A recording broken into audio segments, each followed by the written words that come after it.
In this lesson, we will trace the progress of the war through the turning point at Saratoga and the winter at Valley Forge.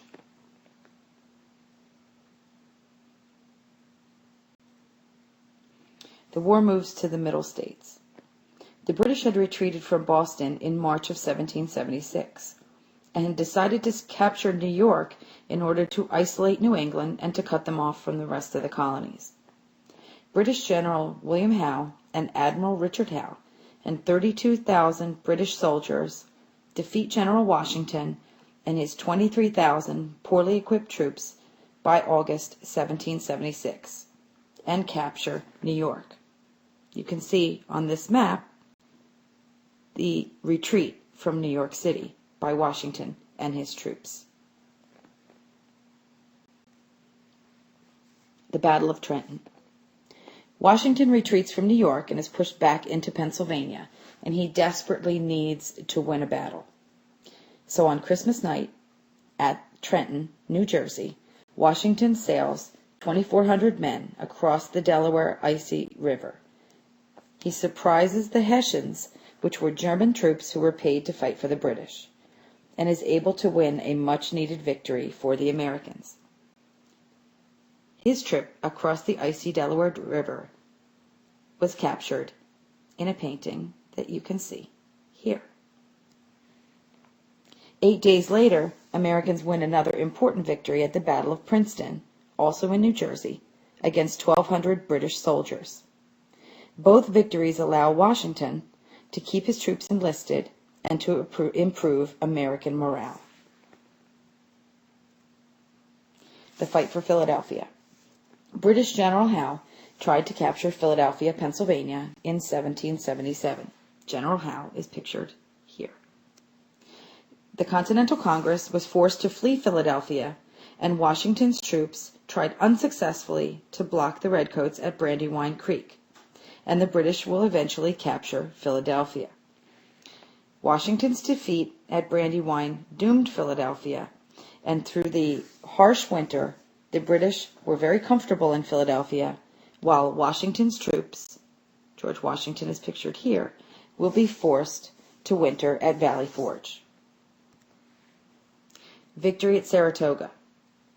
The British General Burgoyne led a force of 4,000 Redcoats, 3,000 mercenaries, and 1,000 Mohawk Indians to Albany, New York, to meet up with the British General Howe's troops.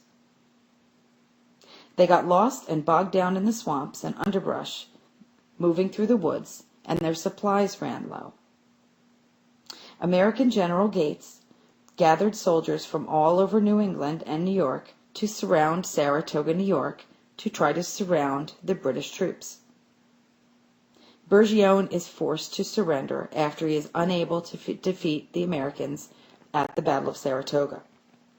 This causes a change in British military strategy.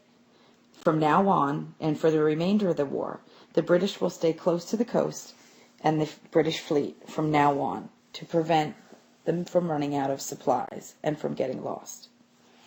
Take a moment and pause your video and read the comic that you see pictured here, which tells the events of the Battle of Saratoga and the turning point in the American Revolution. The victory at Saratoga was the turning point in the American Revolution. The French had been sending in the Americans weapons because they were bitter about losing to the British in the French and Indian War. As a result of the Battle of Saratoga and the American victory, France is encouraged, and they decide to recognize American independence and sign an alliance with the Americans in February of 1778. France promises that they would not make peace with Great Britain unless they recognized American independence as well. The painting that you see here and here were painted by a famous painter of the time period named John Trumbull. The name of the painting is The Surrender of Burgoyne. This is a picture of Saratoga's National Historical Park. Winter at Valley Forge. General Washington's troops were forced to camp at Valley Forge, Pennsylvania, through the winter while they waited for French aid to arrive. The Continental Army was struggling to stay alive.